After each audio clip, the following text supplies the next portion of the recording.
ইংরেজি ভাষাকে বিদেশি ভাষা বলা হচ্ছে কেন? প্রশ্ন তুলল সুপ্রিম কোর্ট। সিবিএসই ত্রিভাষা নীতি নিয়ে সুপ্রিম কোর্টের করা প্রশ্ন।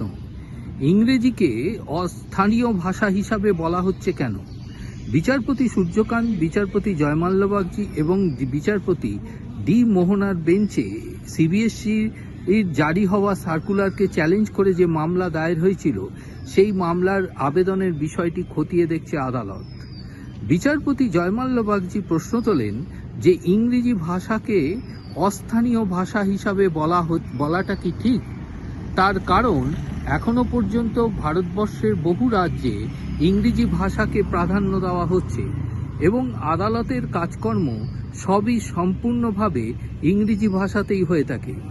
বিচারপতি জয়মাল্য বাগচি নেটিভ শব্দটার বিষয় নিয়ে তিনি আপত্তি তোলেন। তিনি এই বিষয়ে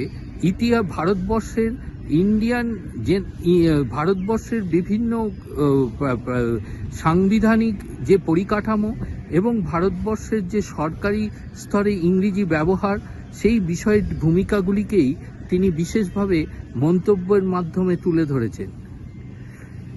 ত্রিভাষা এবং সিবিএসইতে ত্রিভাষা চালুর বিষয়টি নিয়ে বিচারপতি জয়মাল্য বাগচি ষষ্ঠ শ্রেণীর ছাত্রছাত্রীদের আরও সময় দিতে চান। তিনি বলেন যে ধারায় এই শিক্ষা ব্যবস্থা চলে আসছে, তাতে তাদের আরও সময় দেওয়ার প্রয়োজন।